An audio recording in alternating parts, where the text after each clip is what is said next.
সুপ্রিয় দর্শক প্রত্যেককে স্বাগত আমন্ত্রণ জানাচ্ছি বাংলা ভিশনের প্রতিদিনের সংবাদ বিশ্লেষণের অনুষ্ঠান নিউজ অ্যান্ড ভিউজে। সঙ্গে আছি জিয়াউল হক সবুজ। আলোচনার জন্য স্টুডিওতে আমন্ত্রিত হয়েছেন বিজ্ঞ দুই আলোচক।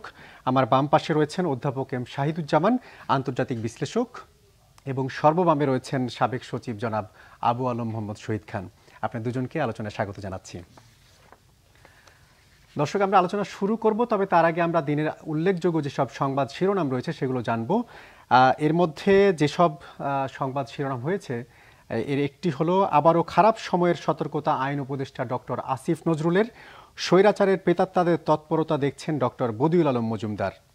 নতুন কর্তৃত্ববাদ নিয়ে প্রশ্ন তুলেছেন টিআইবির নির্বাহী পরিচালক ডক্টর ইফতেখারুজ্জামান। দ্বিতীয় শিরোনাম ছিল অন্তর্বর্তী সরকারের শেখ হাসিনা এবং ১/১১-র সুবিধাভোগীরা। অভিযোগ বিএনপি নেতা মেজর হাফিজের। বাংলাদেশকে অস্থির করতে সাবধান করে ভারতকে হুঁশিয়ারি রুহুল কবির রিজভির। তৃতীয় শিরোনাম ছিল বাংলাদেশ ব্যাংক আইএমএফ বৈঠক, আর্থিক খাত সংস্কার এবং জ্বালানি খাতের উন্নয়নে সহায়তা দেবে আইএফসি। সমবায় ব্যাংক থেকে ১২,০০০ ভরি স্বর্ণ উধাও হওয়ার তথ্য নিয়ে সমালোচনার ঢেউ। চতুর্থ শিরোনাম ছিল ইউনিয়ন ব্যাংক থেকে ১৮,০০০ কোটি টাকা একাই সরিয়েছেন বিতর্কিত ব্যবসায়ী এস আলম।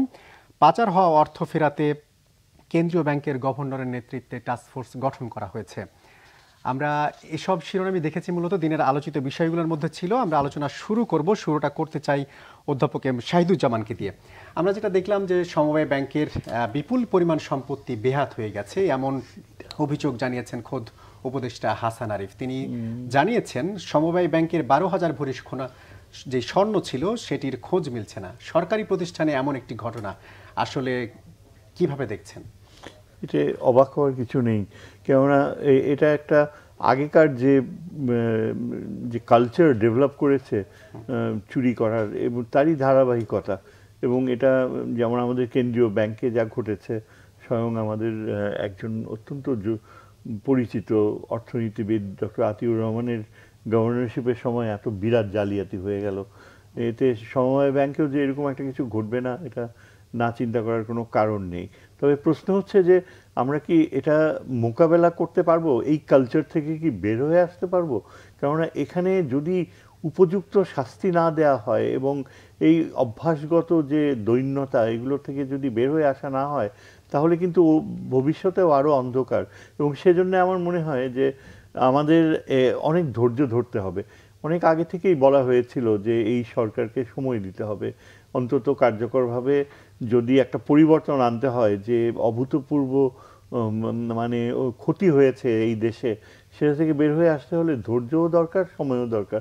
আমরা এখন যেটা দেখতে পাচ্ছি যে ক্রমশই রাজনীতিবিদরা স্পেশালি অত্যন্ত অধৈর্য হয়ে গিয়েছে, স্পেশালি বিএনপির নেতৃত্বে একটা অত্যন্ত মানে হঠাৎ করেই এক ধরনের একটা উন্নাসিকতা, যে নির্বাচনের রোড ম্যাপ দিতে হবে, নির্বাচনের এইগুলো কি সুস্থ আচরণ? এগুলোকে তো গুরুত্ব দেওয়া যায় না। এখন রোড ম্যাপ দেওয়ার কালচারের কথা যে বারবার বলা হচ্ছে, এতে কি হচ্ছে? আমাদের যে মূল যে সবচেয়ে গুরুত্বপূর্ণ উদ্দেশ্যগুলো, সেটা হচ্ছে এই যে রিকভার করা, যে এবং সেটার ব্যাপারে অত্যন্ত কার্যকরভাবে আমাদের তিনজন অর্থনীতিবিদ এগিয়ে এসেছেন। বাংলাদেশ ব্যাংকের বর্তমান গভর্নর, আর এরা উদ্যোগ নিয়েছেন। সেকেন্ডলি হচ্ছে যে এই যে আপনার যেসব যারা ইনভলভ ছিল করাপশানে, তাদেরকে ধরা, সেটাও একটা প্রাধান্য পাচ্ছে। সেখানে প্রচুর প্রযুক্তিগত জ্ঞান রাখতে হবে, আর বিশেষজ্ঞ ধারণা থাকতে হবে। এখানে যদি অন্যরকম ডাইভারশন আসে, রোড ম্যাপ দিতে হবে, তারপর এই যে আওয়ামী লীগের লোক ভরে গেছে অ্যাডমিনিস্ট্রেশনে, দিস আর সো মানে ডেঞ্জারাস ইনসার্জেন্সি আমরা বলি। আমি নিরাপত্তা বিশারদ হিসাবে বুঝি যে এগুলো হচ্ছে এই রাষ্ট্রদ্রোহিতা না, ইনসার্জেন্সি বা বৈধতা সংকট সৃষ্টি করা। এবং এই বৈধতা সংকট কিন্তু পুরো উদ্যোগগুলোকে নষ্ট করে দেবে। কিন্তু স্যার, এই যে বিগত সরকারের সময় যে সব দুর্বলতাগুলো আমরা দেখেছি, এই যে অর্থ লোপাট হওয়া, ব্যাংক থেকে স্বর্ণ চুরি হয়ে যাওয়া, এই যে একের পর এক ঘটনাগুলো আসছে, এই সব যদি আমরা মিট আপ করতে চাই বা মোকাবেলা করতে চাই, সেই ক্ষেত্রে কি যে রাজনৈতিক দলগুলো আছে তাদেরও কি এগিয়ে আসা উচিত? এখন রাজনৈতিক দলগুলো এগিয়ে আসার কথা চিন্তা করাটা খুবই অবাস্তব হবে।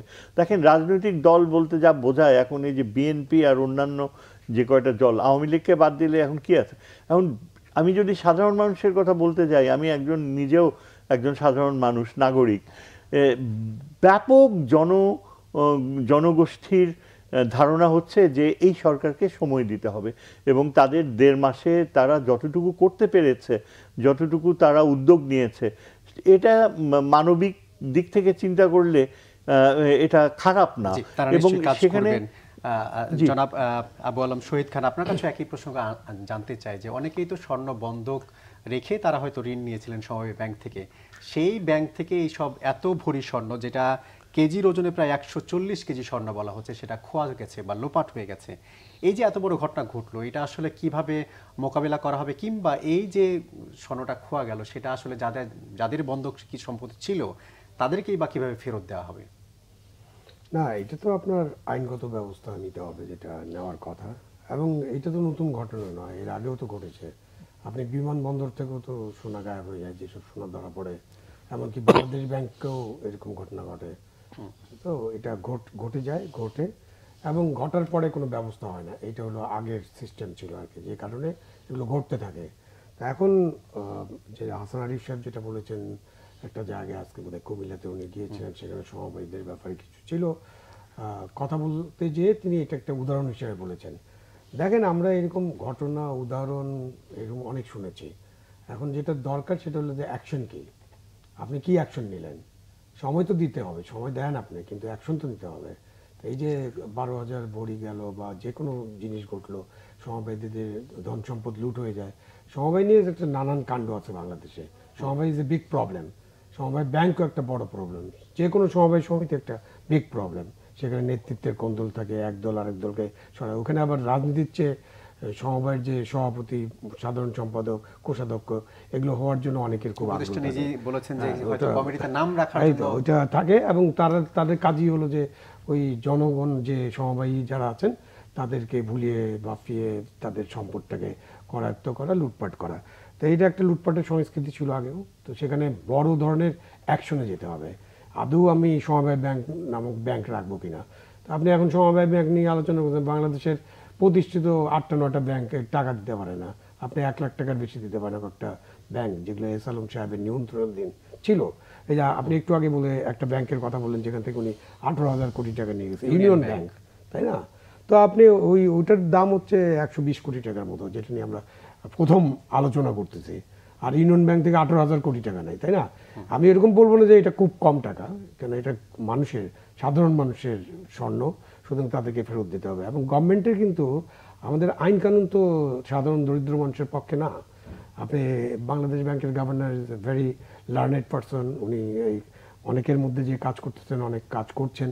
তো কি আছে, আপনি 1 লাখ টাকার বদলে 2 লাখ টাকা দেবেন আর কি। আপনার 1 কোটি টাকা ব্যাংকে থাকবে, ব্যাংক দেউলিয়া হয়ে যাবে, চুরি হয়ে যাবে, মানুষ লুটপাট করে নিয়ে যাবে, আর আপনি একজন সাধারণ গ্রাহক হিসেবে ইউ গেট 2 লাখ টাকা। এটি তো আমাদের আইন। তো এটা তো ইনশিওর করতে হবে। আমার যে গরিব মানুষের টাকা, দেশের আইন কানুন তো ভাই গরিব মানুষের পক্ষে না। গরিব মানুষ নিয়ে কারো কোনো চিন্তা নাই। আমার যে টাকা, আমার যে 5 লক্ষ, 10 লক্ষ, 20 লক্ষ টাকা ব্যাংকে থাকবে, আমি পুরোটা রিটার্ন পাবো। আমাকে পুরো রিটার্ন দিতে হবে, এটা ইনশিওর করা থাকবে, এবং এই ইন্স্যুরেন্সের মাধ্যমে আমাকে পুরোটা রিটার্ন দেওয়ার ব্যবস্থা করতে হবে। আমাদের ওই ধরনের পদক্ষেপ যখন নিতে পারবো, তখন আপনি যে প্রশ্নটা করেছেন যে এই লোকগুলোর কি হবে, তখন এই লোকগুলো উপকৃত হবে। এই লোকগুলো তখন আস্থা থাকবে। নাহলে লোকজন তো আস্থা থাকবে না, লোকজন ব্যাংকে টাকা রাখবে না, ব্যাংকে এই যে সোনা রাখবে না, বা ব্যাংকে সোনা রেখে টাকা লোন নেবে না। তাদের কাছে কত লোন ছিল সেটা একটু দেখতে হবে। এটা একটা বড় হিসাবের ব্যাপার আছে। হঠাৎ করে একটা জিনিস নিয়ে কনক্লুডিং রিমার্কস করা যাবে না। বাট আমাদের এই সেক্টরে, ব্যাংক, সমবায় ব্যাংক বলেন বা ব্যাংক বলেন, আর্থিক প্রতিষ্ঠান বলেন, আমাদের এই সেক্টর একটা দুর্নীতিগ্রস্ত সেক্টর। এবং এই সেক্টরের মানে কতগুলো ব্যাংক তো একেবারে প্রবলেম ব্যাংক, সব ব্যাংকই মোটামুটি এই অবস্থা। জনতা ব্যাংকই খুব ভালো চলতেছে, সেখান থেকে কি হাজার হাজার কোটি টাকা মানুষ বের করে নিয়ে যায়নি। সেখানে তো একজন বিশ্ববিদ্যালয়ের প্রফেসরকে আমরা চেয়ারম্যান বানিয়েছিলাম। উনি তো বললেন যে বাংলাদেশ ব্যাংকের গভর্নর ছিলেন বিশ্ববিদ্যালয়ের প্রফেসর, তাই না, অর্থনীতিবিদ, বানানো হয়েছিল। তো আবার আমরা আমলাদেরকে বানালে তখন একটা অসুবিধা, বিচারপতিকে বানালে তারও একটা অসুবিধা। মানে অনেক জায়গা মিলে একটু কাজ করার ব্যাপার আছে, এবং পরিষ্কার পরিচ্ছন্নভাবে জিনিসগুলো বোঝার ব্যাপার আছে। জি, আমরা যে ব্যাংকের কথাই বলছিলাম যে বিভিন্ন ব্যাংক থেকে এস আলম গ্রুপ যেটা বিতর্কিত ব্যবসায়ী বিভিন্নভাবে টাকা নিয়েছেন, নামে বেনামে বিভিন্নভাবে ঋণ নিয়েছেন, কিন্তু যেই একটি ব্যাংকের কথা বলা হচ্ছে ইউনিয়ন ব্যাংক, সেখান থেকে 18,000 কোটি টাকা তিনি সরিয়েছেন, যেটা মোট ঋণের 64%। এখন কথা হচ্ছে এই যে আমরা পরিচালনা বোর্ড যে সেটাকে আরো রিফর্ম করা হয়েছে বা পুনর্গঠন করা হয়েছে, কিন্তু বলা হচ্ছে তারাও ঠিকভাবে তথ্য পাচ্ছে না, প্রকৃত চিত্র জানতে পারছে না। তাহলে এই যে আমরা কেন্দ্রীয় ব্যাংক বারবার বলছে এস আলম মুক্ত করা হয়েছে বিভিন্ন ব্যাংককে, তাহলে কি আসলেই কি এস আলম মুক্ত হয়েছে ব্যাংক? আপনি আমাকে ক্ষমা করবেন, এটা বোধহয় ওই ভালো বলতে পারবে। আমি এই বিষয়ে রিয়েলি আমার কোনো ধারণা নেই। পররাষ্ট্রনীতি নিয়ে কথা বলতে চাই। ব্যাংকের ক্ষেত্রে আমরা কি এস আলম না, এস আলম মুক্ত মানে এটা নামে মুক্ত করতে চাইলে তো হবে না। আপনি এস আলম মুক্তর বিষয়টা তো নয়, বিষয়টা হলো একটা একটা রেফারেন্স যে আপনি ব্যাংকগুলো যেভাবে লুটপাট হয়েছে এই লুটপাট মুক্ত করতে চাই আমরা। এস আলম একটা নাম, আরো নাম থাকতে পারে, অনেকের নাম আসছে না যে অনেকে হাজার হাজার কোটি টাকা ব্যাংক থেকে নিয়ে যাচ্ছেন। তা এখন আপনি ওই এটা একটা রিটোরিকের মতো শোনায় আর কি, পলিটিক্যাল রিটোরিক আগেও তো, এখন আরেকটা রিটোরিক যে আমরা অমুক মুক্ত করে বলছি। অমুক মুক্ত করে তো লাভ নাই।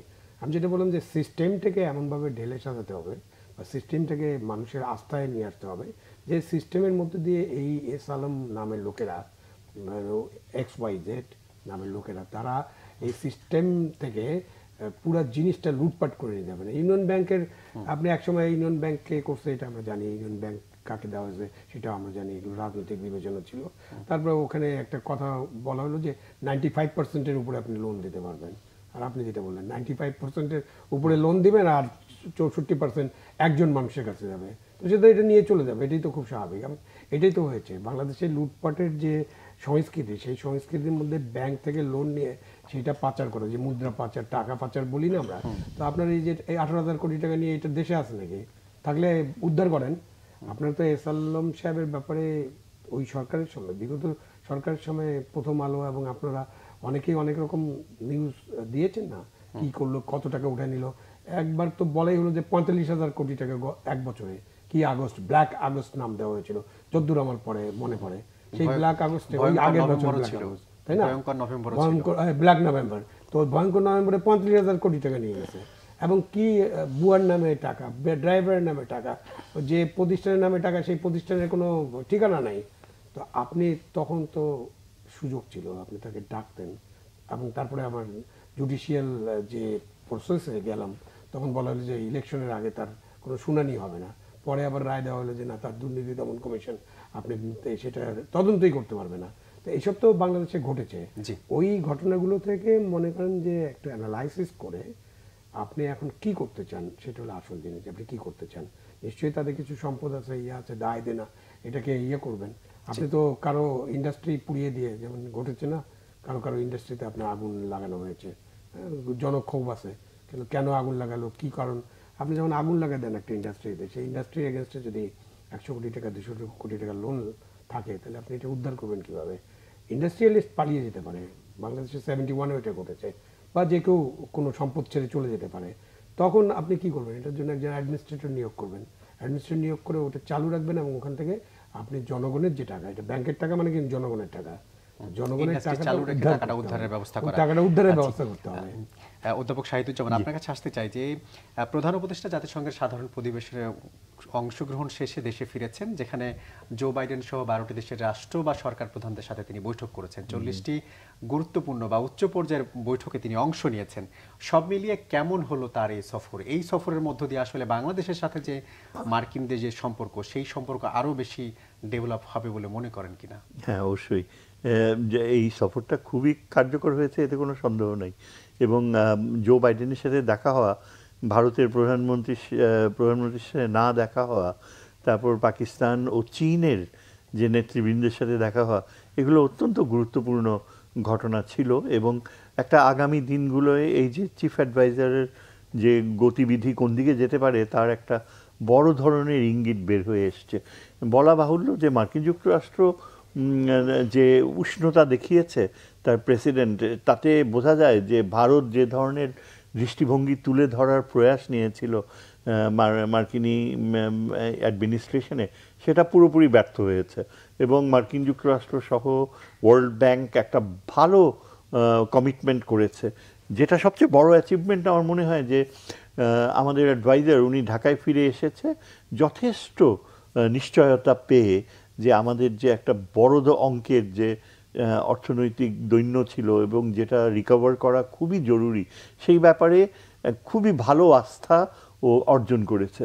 কিন্তু এর পরিণতিতে আমার মনে হয় আরও কতগুলো অত্যন্ত গুরুত্বপূর্ণ কার্যকর পদক্ষেপ নেওয়া এখন সামনে রয়েছে, যেটা আমি মনে করি যেটা সবচেয়ে গুরুত্বপূর্ণ, যে যেহেতু আমাদের অর্থনৈতিক প্রক্রিয়ায় এখন অনেক বেশি ডাইনামিক একটা রোল নিয়ে আসতে হবে, আর রিকভারির ব্যাপারে অসাধারণ গতি লাগবে, প্রযুক্তি ও গতি, কারণ অনির্দিষ্ট সময় তো আর নেই এদের কাছে। তবে যেটা আমি একজন নিরাপত্তার ছাত্র হিসেবে যতটুকু মনে করি, যে ভারতের কূটনৈতিক তৎপরতা বাংলাদেশে একেবারে মিনিমাইজ করে দেওয়া উচিত। কারণ আমরা যেটা প্রথাগতভাবে চিন্তা করি যে ভারতের সাথে আমরা নেইবার বদলাতে পারবো না, নেইবার তো রাখতেই হবে, প্রতিবেশীর সাথে সম্পর্ক ভালো রাখতে হবে, কিন্তু এটা না, অনেক বেশি আমরা উচ্ছ্বসিত করি যদি ভারতের পররাষ্ট্রনীতির ক্ষেত্রে বাংলাদেশের প্রতি সত্যিকার অর্থে উন্নয়নমূলক চিন্তাধারা থাকতো, তাহলে কোনো আপত্তি ছিল না।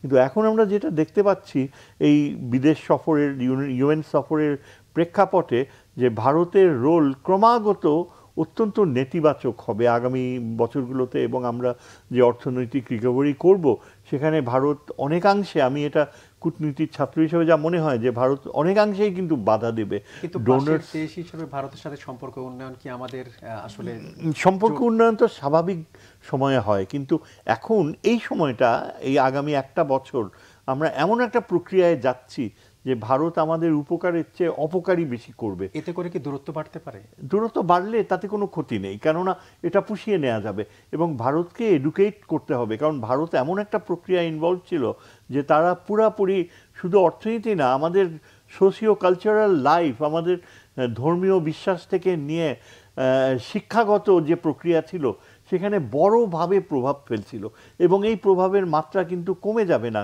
কারণ তাদের কূটনৈতিক জাল এত বিশাল, এবং এই জাতিসংঘের অভিজ্ঞতাটা আমাদেরকে এই মাত্র 3টা দিনেই কিন্তু একেবারে সুস্পষ্ট করে তুলেছে। আর ভারতের যে পররাষ্ট্রমন্ত্রী, তার যে চিন্তাধারা, এটা মানে বলতে খুবই কষ্ট লাগে, কিন্তু তিনি একজন ওয়েস্টার্ন জার্নালিস্টকে সরাসরি বলেছেন যে বাংলাদেশের সৃষ্টি ভারতের উত্তর পূর্বের নিরাপত্তার জন্য একটা হুমকি। এটা প্রায় 3 মাস আগে উনি সরাসরি টেলিভিশনে বলেছেন। এটা এখনও ওয়েস্টার্ন একজন জার্মান সাংবাদিককে। এই ধরনের কথা বলার পরে যখন এগুলো কিন্তু পয়েন্ট আউট করা হয়েছে, কিন্তু আজ পর্যন্ত তিনি তার ওই অবস্থান থেকে সরে যাননি, এবং এই কারণে আমি মনে করি আমাদের সবচেয়ে বড় অ্যাচিভমেন্ট জাতিসংঘে ছিল মার্কিন যুক্তরাষ্ট্রের চেয়ে আমার বেশি মনে হয়েছে চীনের ফরেন মিনিস্ট্রির সাথে মিটিং।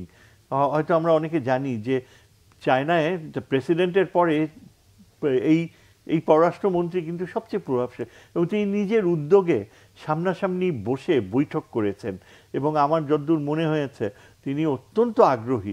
আমরা যদি এখানে ভারতের রোলটা অনেকটা কমিয়ে দিতে পারি, আমি স্পেশালি যেটা মিন করছি যে ভারত যেসব প্রজেক্টগুলো সেন্সিটিভ, হ্যাঁ, যেমন সবচেয়ে উল্লেখযোগ্য হচ্ছে যে রামপাল প্রজেক্টটা, এটা তো পরিবেশগত দিক থেকে একটা ভয়াবহ চয়েস, এবং ইন্ডিয়া বলতে গেলে এটা চাপিয়ে দিয়েছে।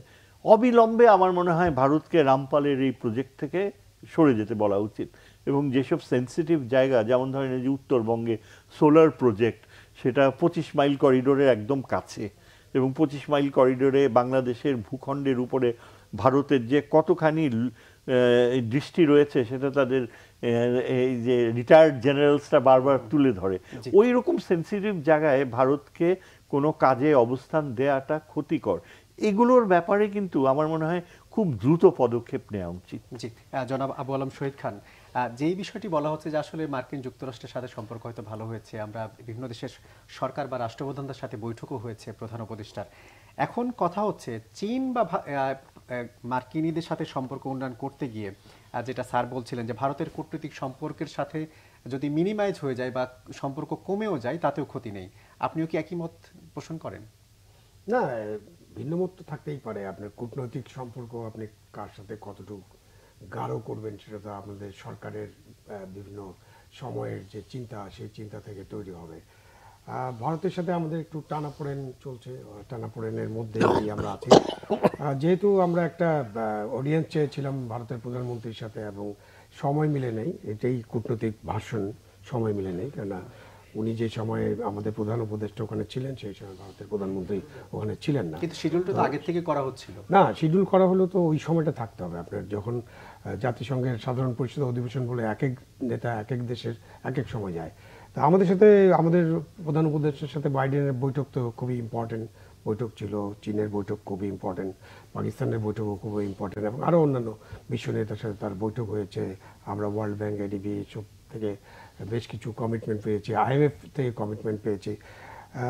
এইটা আমাদের একটা অ্যাচিভমেন্ট, এটা বড় ধরনের অ্যাচিভমেন্ট, এবং এই বড় ধরনের অ্যাচিভমেন্টটাকে ধরে রাখতে হবে। আর ভারতের ক্ষেত্রে ওইটাই সত্য, প্রতিবেশী বদলানো যাবে না।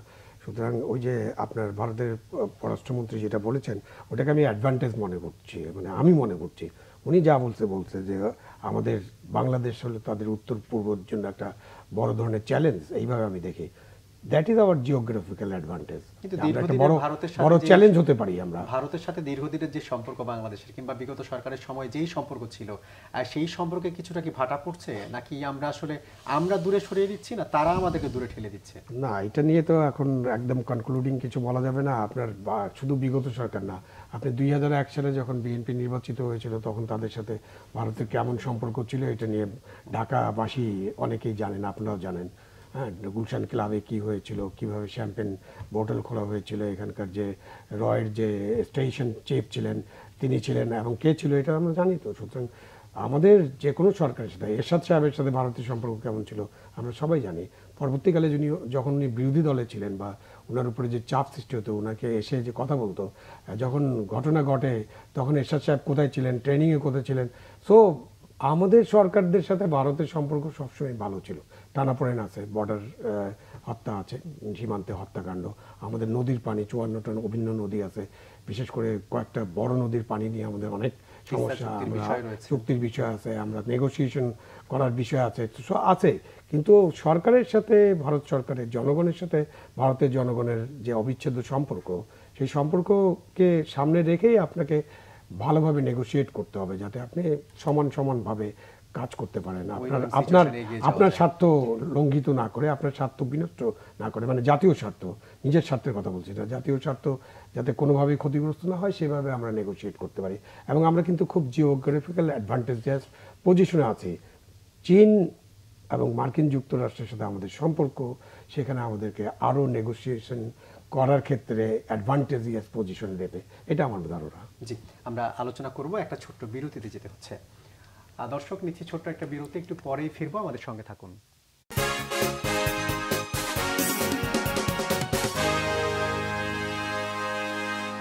দর্শক, বিরতির পর আরেকবার স্বাগত নিউজ অ্যান্ড ভিউজে। আমরা আলোচনা করছি, স্টুডিওতে আমন্ত্রিত হয়েছেন আন্তর্জাতিক বিশ্লেষক অধ্যাপক শাহিদুজ্জামান এবং আছেন সাবেক সচিব আবু আলম মোহাম্মদ শহীদ খান। বিরতির আগে কথা বলছিলাম শহীদ খানের সঙ্গে, আমরা আসতে চাই শাহিদুজ্জামানের কাছে। আমরা বিরতির আগে আলাপ করছিলাম চীন যুক্তরাষ্ট্র সম্পর্ক এবং একই সাথে ভারতের সাথে যে সম্পর্কে টানাপোড়েন নিয়ে। আমরা যেটা দেখলাম, যুক্তরাষ্ট্রের সহায়তার বিভিন্ন রকম আশ্বাস আমরা পাচ্ছি, প্রধান উপদেষ্টাও পেয়েছেন। ইভেন কি আমরা বাংলাদেশও দেখছি বিশ্ব ব্যাংক, IMF, এডিবি, এমনকি IFCর মতো প্রতিষ্ঠান যারা বিভিন্নভাবে সহায়তার হাত উদার হস্তে বাড়িয়ে দিচ্ছেন। এগুলো কি সবই মার্কিন কানেকশনের ফল? হ্যাঁ, অনেকাংশেই তা। কেননা দেখেন, মার্কিন যুক্তরাষ্ট্র কিন্তু প্রচুর গিল্ট কমপ্লেক্সে ভুগেছে। যখন এই যে আগের এই তথাকথিত সাজানো নাটকটা হয়েছে ইলেকশনের নামে, তখন আমেরিকানরা যে কমিট করেছিল বাংলাদেশকে ফ্রি অ্যান্ড ফেয়ার, সেখান থেকে তারা সরে গিয়েছিল এবং আমরা বাংলাদেশে প্রচুর ভাৎসর্ণা করেছি যে এটাই তো হচ্ছে আমেরিকার অভ্যাস, পুরনো অভ্যাস, যে তারা একটা কথা বলে কথা রাখে না। মার্কিনিরা কিন্তু এটা সম্পর্কে যে সচেতন ছিল না তা নয়। তা তখন তৎকালীন ওই যে পেন্টাগনে ধরে নেওয়া হয় যে বেশি একটা চাপ এসেছিল যে ভারত এত গুরুত্বপূর্ণ যে ভারতকে কিছুতেই এখন ইয়ে করা যাবে না, অগ্রাহ্য করা যাবে না, ভারতের ইচ্ছা যে ওই ইলেকশন দিয়েই সরকার আসবে। কিন্তু যেটা ঘটে গিয়েছে সেটা আকস্মিক। অনেকে বলে এবং বলা হয় একটা নতুন ষড়যন্ত্র তত্ত্ব বের হয়েছে এই শহরে, যে এটা নাকি ইউনুস সাহেবকে দিয়ে এই গণহত্যা করানো হয়েছে, আমেরিকানরা নাকি তাকে এটা শিখিয়ে দিয়েছে আগে থেকে, এবং এটা বেশ ছড়ায় গেছে আপনার সোশ্যাল মিডিয়াতে, এটা যে কতখানি একটা উদ্ভট চিন্তাধারা। কারণ আমার মনে হয় যে আমেরিকা নিজেই আকস্মিকতায় আক্রান্ত হয়েছিল যেভাবে গণ অভ্যুত্থান হয়েছে, কিন্তু এটা সাকসেসফুলি যখন হয়ে যায় তারপর মার্কিন যুক্তরাষ্ট্র আপনি যেটা বললেন যে উদার হস্তে বাংলাদেশকে সহযোগিতা করবে। আর তাছাড়া আমরা দেখতে পাচ্ছি যে ট্রাম্পের ইলেকটোরাল চান্সেস এখন অনেক কমে গিয়েছে, 5% বেশি লিড নিয়েছে কমলা হ্যারিস, এবং সম্ভবত ডেমোক্র্যাটসরা আবার ক্ষমতায় আসবে, এবং স্টেট ডিপার্টমেন্টে যে আমলারা যারা ট্রাম্পের সময় অন্য জায়গায় চাকরি খুঁজছিল তারা এখন নির্দ্বিধায়, যেমন এই যে ডোনাল্ড ব্লু সহ ভিক্টোরিয়া নুল্যান্ড এবং অন্যান্যরা অতি অভিজ্ঞ, এরা কিন্তু সবাই বাংলাদেশের ব্যাপারটা জানে। আজকে যদি ভারত বলে যে আমরা রিয়েলি কোনো কিছু করিনি, যা বাংলাদেশে ঘটে গিয়েছে, ইনস্টিটিউশনসগুলোর ক্ষতি হয়েছে, বাংলাদেশ ভারতকে দোষারোপ করে, ভারত তো কোনো কিছু, ভারত তার জাতীয় স্বার্থ দেখেছে, কিন্তু সেই জাতীয় স্বার্থ দেখার বেলায় তারা যে কাণ্ডগুলো করেছে এগুলো কিন্তু ব্রিটেন, আমেরিকা, ইউরোপিয়ান ইউনিয়ন সহ পশ্চিমা বিশ্ব একেবারে থরলি তারা দেখেছে। এবং বাংলাদেশকে যে কতখানি মানে অ্যাবসলিউটলি বিধ্বস্ত করে দিতে পারে সেটার এরকম বোধহয় ভারতের ইতিহাসে কখনো ঘটেনি। এমনকি নেপাল, শ্রীলঙ্কা ওইসব দেশের সাথেও ভারত কখনো সাহস পায়নি যে আমাদের জুডিশিয়ারি একেবারে ধ্বংস হয়ে যাক সেটাকে। এবং অনেকে বলে যে ভারতের সাথে ইসরায়েলের তখন যে সম্পর্কটা গড়ে উঠেছে, ইসরায়েলের মোসাদ ভারতকে অনেকাংশেই অনুপ্রাণিত করেছে। এই যে কিলিংসগুলো, গুম করে দেওয়ার সংস্কৃতি, এগুলো কখনো ভারত এতখানি সাহস পেত না, বা আওয়ামী লীগ গভর্নমেন্টও এতখানি সাহস পেত না। এগুলো কিন্তু মার্কিন যুক্তরাষ্ট্র দেখেছে, এবং ব্রিটেন, ফ্রান্স এইসব দেশের কূটনীতিকরা খুব ভালো হয়। এই কারণে আমার মনে হয় তারা এখন আরও বেশি করে আসছে। আর আপনি যে শেষ প্রসঙ্গটা বলে নেই যে চীনের ব্যাপারে আমাদেরকে খুব কশাসলি এগোতে হবে, কারণ আমাদেরকে একদিকে আমেরিকাকে সাথে রাখতে হবে, আবার চীন আমরা যতখানি ভারতের থেকে দূরে সরে যাই তত বেশি চীন আমাদের কাছে আসবে। এবং চীন যে শুধু প্রজেক্টেই কাজ করবে এবং বড় বড় ওই যে ঋণ নিয়ে করবে, এটা কিন্তু সবসময় সত্যি না। কারণ চীন এখন দেখতে পাচ্ছে যে মায়ানমারে গৃহযুদ্ধ একেবারে একটা চূড়ান্ত স্টেজে, এখন তারা আর মায়ানমারের উপর রিলাই করতে পারছে না, এবং তাদের যদি বে অফ বেঙ্গলে তাদের স্বার্থ রক্ষা করতে হয়, বাংলাদেশ এখানে অনেক বেশি গুরুত্ব পাবে। আমরা যদি চীনকে তিস্তা প্রজেক্টটা দিয়ে দেই, যেটা অনেক আগে থেকেই বলা হয়েছিল, এবং চীন কিন্তু পুরা প্রজেক্টের উপর অনেক খরচ করেছে, তারপর তাকে মুখের উপরে প্রত্যাখ্যান করা হলো, যা কিনা চীনকে অত্যন্ত ক্রুদ্ধ করেছে, আমরা দেখতে পেয়েছি লাস্টে। সো এখন আমার মনে হয় আমাদের যে উপদেষ্টা উনি বারবার বলছে ভারতের কাছে আদায় করে নিতে হবে, ভারতকে বাধ্য করতে হবে, এগুলো কালক্ষেপণ। ভারত যদি বলে যে সে নদীর পানি দেবে না, তাহলে সে দেবে না, কারণ ভারতের সেই শক্তি আছে, আন্তর্জাতিক আইনকে সে বৃদ্ধাঙ্গুলি দেখিয়েছে। এই দিক থেকে চিন্তা করতে গেলে চীনকে ডেফিনেটলি ইনভলভ করা উচিত, কারণ আমাদের তিস্তার বিষয়টা শুধু পানি না, একটা পরিবেশগত বিরাট ক্ষতি।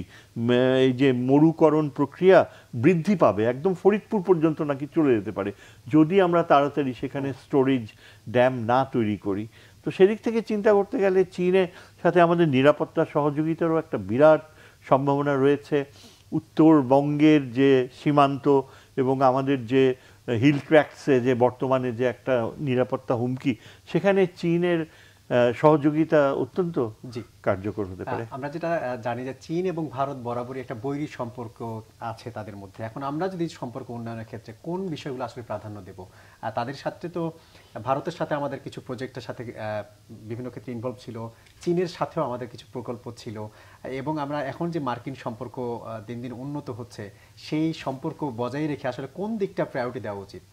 না, বাংলাদেশের জন্য তো কূটনীতি সম্পর্কটা একটা বড় চ্যালেঞ্জ, কারণ আমরা একটা ছোট রাষ্ট্র, চীনও অনেক বড় রাষ্ট্র, ভারতও বড়, আমেরিকাও অনেক বড়। আমেরিকা একটু দূরে আছে, ভারত একেবারে কাছাকাছি, মানে আমাদের গায়ে ঘেঁষে আছে, এবং চীনও কাছাকাছি খুব। তো ভারতের সাথে চীনের যে সম্পর্ক সেটা তো 1962 ওয়ার, এবং তাদের যে সীমান্ত এলাকা, তিব্বত, অনেক জায়গা নিয়ে তাদের মধ্যে একটা যুদ্ধদেহী অবস্থা এবং টানাপোড়েন আছে, এবং একটা চ্যালেঞ্জ আছে। ওই অর্থে যদি আপনি বিবেচনা করেন, বাংলাদেশের সাথে চীনের যে ব্যবসা বাণিজ্য, সেটার কিন্তু ভলিউম অনেক বড়, এবং বাণিজ্য ঘাটতি যেটা ভারতের তুলনায় সেটা 3-4 গুণ বাণিজ্য ঘাটতি। তো এবং চীন যে প্রজেক্টে আমাদেরকে সহায়তা করে যেসব প্রজেক্টে, সেটাও কিন্তু বিগ প্রজেক্ট, মানে চীনা লোন। এখন সেই লোন নিয়ে কথাবার্তা হতে পারে যে এটার সুদের হার কত, আমরা ঠিকমতো ব্যবহার করতে পারছি কিনা, ঠিকমতো নেগোশিয়েট করতে পারছি কিনা, এখানে কোনো বড় ধরনের কমিশন বাণিজ্য হয়েছে কিনা, যেটা রূপপুর প্রজেক্ট নিয়েও বলা হয় রাশিয়ার সাথে আমাদের সম্পর্ক। তো সেই তুলনায় ভারতের সাথে যে আমাদের প্রজেক্ট রেট খুব কম, তাদের ইন্ডিয়ান রুপিতে বা ডলারে কিছু আছে প্রজেক্ট, বাস্তবায়ন হচ্ছে, কিছু বাস্তবায়ন হয়ে গেছে অলমোস্ট। তো এই ভলিউমটা অনেক ছোট। সুতরাং বাণিজ্য সম্পর্কের কথা যদি বলেন, অর্থনৈতিক সম্পর্কের কথা যদি বলেন, সেটা চীনের সাথে বাংলাদেশের অনেক ভালো, এবং আরও সম্পর্ক করা যেতে পারে। যেটা আপনি বললেন যে তিস্তা ব্যারেজের যে পরিকল্পনা আছে, সেখানে চীনকে কীভাবে আনা যেতে পারে। But this a very big project, এবং এই বিগ প্রজেক্টে অনেক কিছু চিন্তা ভাবনা করে করতে হবে। একদম প্রজেক্ট রেডি এরকম আমার কাছে মনে হয় না, যতটুকু আমি ইনসাইডের খবর পাই। দীর্ঘদিন ধরে বাংলাদেশের একটা বড় সমস্যা হচ্ছে রোহিঙ্গা। সেই রোহিঙ্গা চীনের সাথে যদি সম্পর্ক যদি উন্নয়ন হয়, আমরা যদি চীন আমেরিকার সাথে, আমেরিকা তো চাই যে রোহিঙ্গারা ফেরত যাক চীনের সাথে। উনি যেটা বললেন, চীনের তো ওটাও একটা অসুবিধা যে রোহিঙ্গা সমস্যার সমাধান হবে না, তার আগে মানে মিয়ানমার তার নিজের সমস্যার সমাধান করবে। সেখানে তো নিজেরা তারা যুদ্ধ করতেছে। সেখানকার মিয়ানমার যে জনতা আছে, সেই জনতার সাথে গণতন্ত্রকামী মানুষ বা যারা রেজিস্ট্যান্স ফোর্স, তাদের অনেক যুদ্ধ বিগ্রহ এবং নানান সমস্যা চলছে। সেখানে আমরা সম্ভবত রোহিঙ্গা সমস্যার একটা ব্রেক থ্রু হয়তো করতে পারবো, but it will take some time.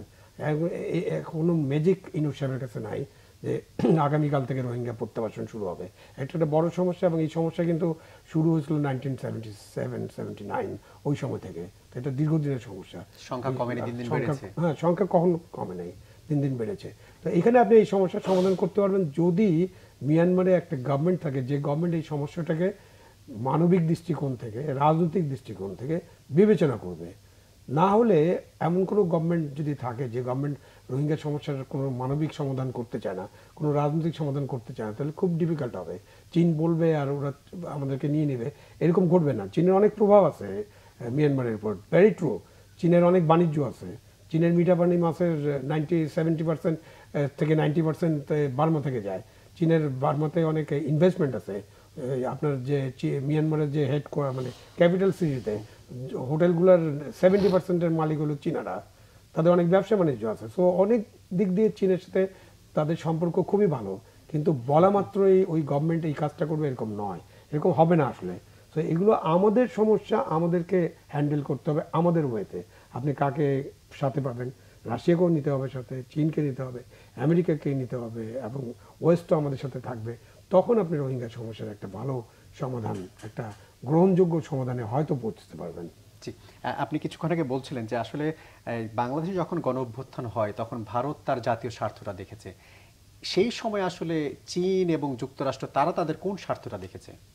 সেই সময় এটা একেবারেই অ্যান্টিসিপেট করেনি চীন বা যুক্তরাষ্ট্র যে এই যে আওয়ামী লীগের যে এন্ট্রেন্সড পজিশন ছিল, তাদের যে বিশাল নিয়ন্ত্রণ ছিল স্পেশালি সেনাবাহিনীতে উপরের দিকে, এবং পুলিশ বাহিনী, এগুলো নিরাপত্তা বাহিনীগুলো খুবই গুরুত্বপূর্ণ।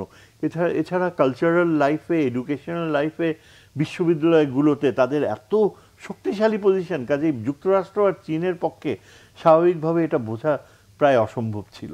যেটা ঘটেছে আমার কাছে মনে হয় এটা ভিন্ন মত থাকতে পারে, যে ছাত্রদের যে প্ল্যান্ড অ্যাপ্রোচ, এখানে স্পন্টেনিটি ছিল, বুঝছেন? এমন না যে ওরা হঠাৎ আগে থেকে ঠিক করে রাখছে, কিন্তু হঠাৎ করে তারা আক্রান্ত হয়, হঠাৎ করে তারা দেখতে পায় যে অ্যাপ্রোচ এমন নেওয়া হয়েছে এবং সরকারের পক্ষ থেকে এমন একটা দাম্ভিক অভিব্যক্তি যেটা তাদেরকে অ্যাবসলিউটলি তাদের নৈতিকতা বোধকে আক্রান্ত করেছে।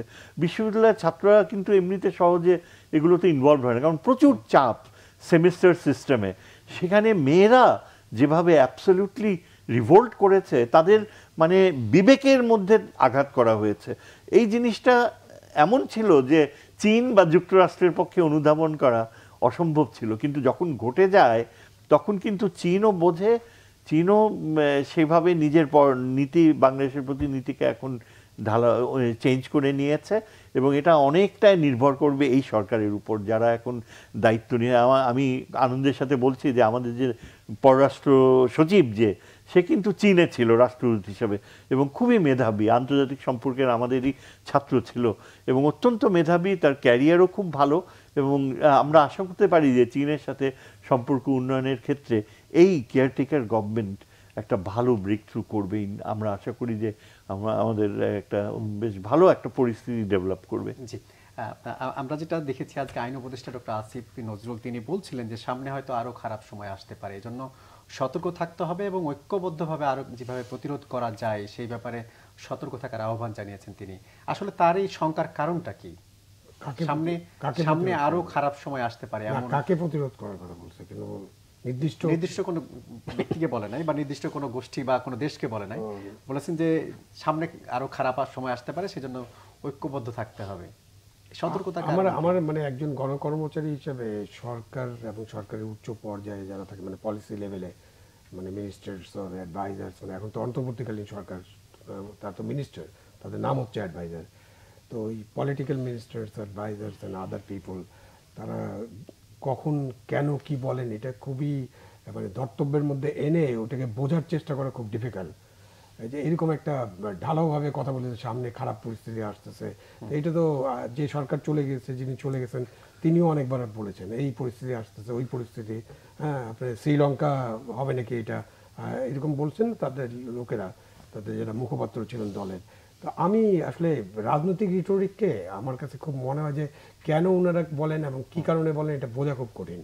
আমি এরকম কোনো চ্যালেঞ্জ মানে বিশাল চ্যালেঞ্জ আসতেছে এরকম মনে করি না অভ্যন্তরীণভাবে, কেন সরকার গঠন হওয়ার পর থেকে সরকারের যে সমর্থন, জনগণের সমর্থন, ছাত্রদের সমর্থন, সেটা বেসিক্যালি এখন পর্যন্ত ওটাতে চিট ধরে নেই বলে আমি মনে করি। এবং সরকার যেভাবে গুছিয়ে আনার চেষ্টা করছেন, সরকার একটু সময় নিচ্ছেন, একটু যে গতি হয়তো আমরা প্রত্যাশা করি বা জনগণের যে প্রত্যাশিত গতি, সেই গতিতে সরকার এখনো চলতে শুরু করেনি, বাট চলবেন না এরকমটা আমি মনে করি না। 1 তারিখে যখন সংস্কার প্রপোজালগুলো নিয়ে আলাপ আলোচনা হবে এবং এই যে আইন শৃঙ্খলা পরিস্থিতি এবং অন্যান্য পরিস্থিতি সবকিছু বিবেচনা নিয়ে সরকার কিন্তু সামনের দিকে এগিয়ে যাবেন। সুতরাং কাউকে ভূতের ভয় দেখানোর পক্ষপাতী আমি নাই, আমি ভূতে বিশ্বাসও করি না, কারণ আমি আধুনিক মানুষ। সুতরাং ভূত টুত প্রেত এইসব থাকবে না, প্রেতাত্মা ভূত এইসব কথাবার্তা হলো রাজনৈতিক কথাবার্তা। ভাই আপনি আরেকটু আগে বলছিলেন প্রেতাত্মা, উনি কি বলছেন প্রেতাত্মার কথা নাকি আরেক উপদেষ্টা বলেছেন?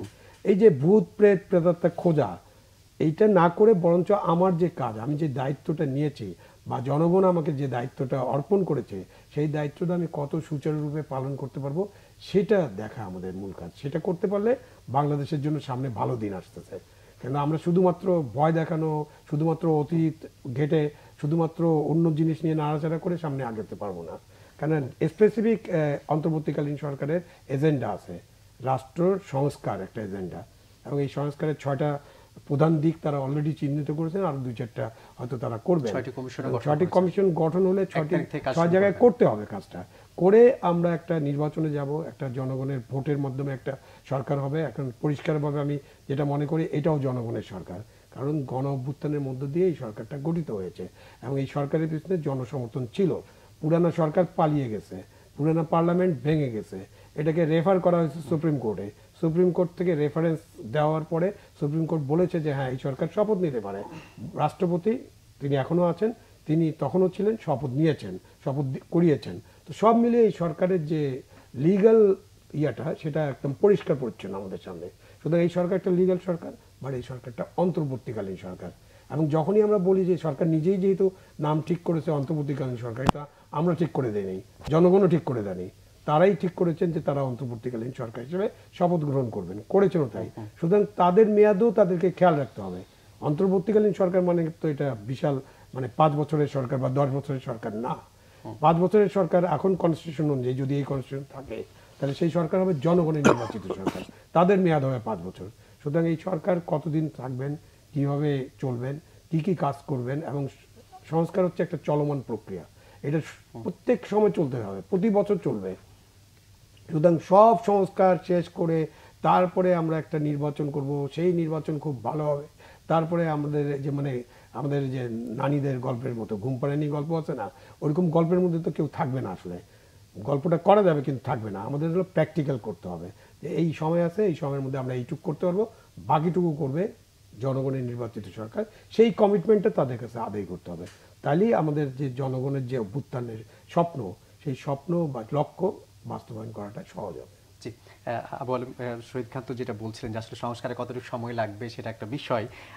আর যেই 6টি কমিশন করা হয়েছে, যে সংস্কারের জন্য কমিশন গঠন 1 তারিখ থেকে কাজ শুরু করবে, যেখানে নির্বাচন ব্যবস্থা, পুলিশ, সংবিধান সংস্কার, বিভিন্ন ধরনের সংস্কারের জন্য 6টি কমিশন গঠন করা হয়েছে, তাদের যে সুপারিশ আসবে সেটা বাস্তবায়ন করতে আসলে কিরকম সময় লাগতে পারে, বা এটা কতটুকু সময়ের মধ্যে থেকে করা সম্ভব? আমার মনে হয় যদি আমরা একটু ধৈর্য ধরি, যদি রাজনৈতিক দলগুলো এই যে কয়েকজন ব্যক্তিত্ব রাজনৈতিক, তারা যদি এইভাবে আক্রমণাত্মক পথ থেকে বিরত করা যায় তাদেরকে, এবং আমার সবচেয়ে বেশি বাধা মনে হয় যে এই যে রোড ম্যাপ দিতে হবে, কবে যাবেন, কি করবেন। কি আশ্চর্য, মাত্র 2 মাস পার হয়েছে, কমিশন করা হয়েছে এবং যারা অ্যাপয়েন্টেড হয়েছে তারা যথেষ্ট যোগ্য, প্রত্যেকেই কিন্তু নিজ ওই এরিয়াতে যথেষ্ট সময় দিয়েছে, কাজ করেছে। হ্যাঁ, এবং আমরা আশা করতে পারি যে এদের প্রচেষ্টায় এই নির্দিষ্ট সময়ের মধ্যে ভালো ফল পাওয়া যাবে। আর তাছাড়া আমাদের মিডিয়া এখন একেবারেই ফ্রি, সবাই এখন যেভাবে চায় কথা বলতে পারে। একটা জিনিস আমাদের সাবধান থাকতে হবে, স্যাবোটাজ করা। এবং সেখানে আমি যেটা আগে বললাম না, আমাদের প্রতিবেশী রাষ্ট্র, তার ব্যাপারে খুবই সাবধান থাকতে হবে, কারণ তার যে গোয়েন্দা বাহিনী, আনফর্চুনেটলি আমাদের গোয়েন্দা বাহিনী একেবারে বিধ্বস্ত অবস্থায় রয়েছে। আমি অনেক সেমিনার যেখানে সামরিক বাহিনীর খুবই ভালো যোগ্য অফিসার তাদেরকে বিতাড়িত করে দেওয়া হয়েছে। প্রফেশনাল কম্পিটেন্স রয়েছে গোয়েন্দা বাহিনীতে, ছিল বিনা কারণে বা তুচ্ছ কারণে তাদেরকে কোনো না কোনো অজুহাতে, এবং এদেরকে যদি আবার প্রয়োজনে রিইনস্টেট করা যায় তাহলে কিন্তু আমাদের পুরা নিরাপত্তা বিষয়টা আমরা দেখতে পাবো, কারণ স্যাবোটাজ করাটাই হচ্ছে সবচেয়ে ভয়ের ব্যাপার। আপনার স্যাবোটাজ প্রসঙ্গে একটি প্রশ্ন করতে চাই, যে আজকে বিএনপি দলের নেতারা কয়েকজন বলেছেন যে শেখ হাসিনাকে ভারতে আশ্রয় দিয়েছেন ভালো, কিন্তু বাংলাদেশকে অস্থির করার অপচেষ্টা আখেরে ভালো হবে না। কেন এই সতর্কবার্তা? ভারত কি আসলেই তেমন কিছু করছে? আমি জানি না এটা সত্যটা কতটুকু। আমি একটা দেখলাম ইউটিউবে, স্পেসিফিক্যালি 20 তারিখে ভারতের পররাষ্ট্র মন্ত্রণালয়ে একটা ক্লোজ ডোর মিটিং হয়েছে, যেখানে এমনকি ইন্ডিয়ান একাডেমিক্সটাও অ্যাটেন্ড করেছে। সাধারণত এটা যেই সোর্স থেকে এসছে, একটা ভারতীয় রিলায়েবল, এবং সেইখানে তাদের দীর্ঘ মিটিংয়ে তারা এটা সিদ্ধান্ত নিয়েছে যে বাংলাদেশের আওয়ামী লীগের নেতারা যারা দিল্লি, কলকাতা, আগরতলায়, অনেক এদেরকে নিয়ন্ত্রণে রাখতে হবে, আওয়ামী লীগকে আবার যথাযথভাবে ভারতে গড়ে তুলতে হবে, এবং বাংলাদেশে যাতে অনগোয়িং ভারতীয় প্রজেক্টগুলো কোনোভাবেই এই সরকার না করে, ক্যান্সেল আউট না করে, জোর কূটনীতি চালাতে হবে। অর্থাৎ ভারতীয় প্ল্যানিং কিন্তু প্রচণ্ডভাবে প্রস্তুত। আমি বলছি না যে এটা ষড়যন্ত্র তত্ত্ব নাও হতে পারে, হয়তো আমি এটা যেটা বলছি এটা একটা ষড়যন্ত্র তত্ত্বের পর্যায়ে পড়ে, তবে ভারত কিন্তু প্রচুর প্রস্তুতি নিচ্ছে। তার অতীতের যে ব্যবস্থা ছিল সেটাকে আবার প্রতিষ্ঠা করার জন্য তার প্রচণ্ড আগ্রহ রয়েছে। এবং আমি যদি যেসব ভারতীয় রিটায়ার্ড বুদ্ধিজীবী সামরিক নেতারা তারা খুবই আলোচনা করে এসব, সেখানে কিন্তু বাংলাদেশ এখন তাদের এজেন্ডার একেবারে টপ। মানে বাংলাদেশকে নিয়ে তারা এখন কিছুতেই মেনে নিতে পারছে না। 15 বছর তারা যা ইনভেস্ট করেছে বাংলাদেশে, যে করেছে যে অনেকটা ভেসেল স্টেটের মতো বানায় ফেলবে, সেখান থেকে এটা তাদের কাছে এখন একটা দুঃস্বপ্নের মতো মনে হয়। এবং সেই জন্যে আমি মনে করি যে এই কেয়ারটেকার গভর্নমেন্টকে স্বাভাবিকভাবে চলার শক্তি দিতে হবে। হয়তো বা সেখানে কিছু ব্যক্তি থাকতে পারে controversial, they can be replaced and it can be expanded. কোনো জাদুর মেশিন নাই। আর সবচেয়ে বড় কথা হচ্ছে যে আমরা ডক্টর ইউনূসের মতো একজন মানুষকে পেয়েছি, যিনি জাতিসংঘে যে প্রমাণ করে এসছেন যে কিভাবে তিনি নিজের অন্তর্নিহিত শক্তি দিয়ে মানুষকে প্রভাবিত করতে পারে, এবং এটাই আমাদের একটা বড় আশার জায়গা। স্যার, যে ষড়যন্ত্র তত্ত্বের কথা বলছিলেন, আসলে এরকম ষড়যন্ত্র তত্ত্ব আদৌ কোনো ভিত্তি আছে কিনা, বা ভারত কি আসলেও চাইছে কিনা বাংলাদেশের মধ্যে তার নিয়ন্ত্রণ প্রতিষ্ঠা করতে, বা যারা সেই দেশে আওয়ামী লীগের নেতাকর্মী কিংবা বিভিন্ন ধরনের বিভিন্ন পর্যায়ের মন্ত্রী, সাবেক মন্ত্রী কিংবা এমপিরা আশ্রয় নিয়েছেন, তাদেরকে নিয়ন্ত্রণের মধ্য দিয়ে বাংলাদেশকে নিয়ন্ত্রণ করতে চাইছে কিনা? না, আমার কাছে তো এরকম সোর্স নাই এবং ইনসাইডার কোনো তথ্য নাই। কারণ আমরা তো কিছু মানে ইউটিউব ভিডিওস অথবা কিছু যে বাংলা ইনসাইডার একটা আছে বাংলাদেশে, ওরকম ভারতের কিছু কিছু আছে, এবং কেউ কেউ আছেন আপনাদের সাংবাদিকদের নামও জানেন, কি চন্দন নন্দী একটা আছে মনে হয়, এরকম আরো কয়েকটা নাম, আমি নামগুলো বলতে চাই না। তারা অনেক সময় তাদের সোর্স কোড করে কি জানি লেখেন টেখেন। তো সব কিছু মানে সত্য বলে ধরে নেওয়া তো যাবে না, কেন ষড়যন্ত্র তত্ত্ব মানে খুবই পপুলার। হ্যাঁ, এত পপুলার যে আপনি ওই যে 9/11-এর ঘটনার একটা ষড়যন্ত্র তত্ত্ব আছে, ওদের ওখানে কোনো ইহুদি মানুষ চাকরি করতে যায়নি, মানে আগে থেকে তারা জানতো যে এরকম একটা ঘটনা ঘটবে। মানে সব কিছু এরকম মাস্টার মাইন্ড, মাস্টার প্ল্যান, এইসব নিয়ে আমরা কথাবার্তা বলি। তো যেটা উনি বলছিলেন একটু আগে, যে এই যে একটা গণ অভ্যুত্থান এবং স্পোরেডিক গণ অভ্যুত্থান, যে দেশের কাঠিটা খালি দরকার ছিল, গোটা দেশ বারুদ হয়েছিল। আপনি দেখেন আমাদের আন্দোলনে, আইয়ুব বিরোধী আন্দোলন 8-10 বছর ধরে চলছে, তারপরে যেদিন আসাদ মারা গেলেন নাই। আপনার এরশাদ বিরোধী আন্দোলন, এটাও 8 বছর ধরে চলছে, অনেকে নিহত হয়েছিলেন। যেদিন ডক্টর মারা গেলেন মিলন, ওই দিন শেষ হয়ে গেল। তো এগুলো হলো যে ওই জায়গায় ঘটে আর কি। কিভাবে ঘটে, যে আমেরিকা নিজেই নাকি প্রস্তুত ছিল না। ট্রু, আমি এটা মনে করি যে আমেরিকা বা চীনাদের পক্ষে, চীনা রাষ্ট্রদূত সেই সময় কি কি করেছেন এটা তো রেকর্ড আছে, সেই সময় কার সাথে দেখা করেছেন, কি বলেছেন, হ্যাঁ, সব রেকর্ড আছে। সুতরাং এই বড় বড় দেশগুলো তাদের ইন্টেলিজেন্স টের পায় না, আর আমরা এটাকে মাস্টার প্ল্যানের মধ্যে যদি ফেলে দেই, ওইভাবে কথা বলতে গেলে হয় কি যে অসুবিধা হয়ে যায়। তো ওইগুলো সব তখন ষড়যন্ত্র মনে হয়। ওই জন্য উনি যেটা রেফার করলেন যে মিডিয়া, সোশ্যাল নেটওয়ার্কে এখন ভাসতেছে যে এটা কি তাইলে ওরকম ষড়যন্ত্র ছিল, তাহলে খুনাখুনিটাও একটা ষড়যন্ত্র ছিল, তাহলে এই ঘটনাটাও একটা ষড়যন্ত্র ছিল। মানে আমরা যখন কথা বলি, সেই কথার মধ্যে দিয়ে মানুষ চেষ্টা করে যে আপনাকে বের করার জন্য, আপনার উইক অ্যাঙ্গেলটা খুঁজে বের করার জন্য।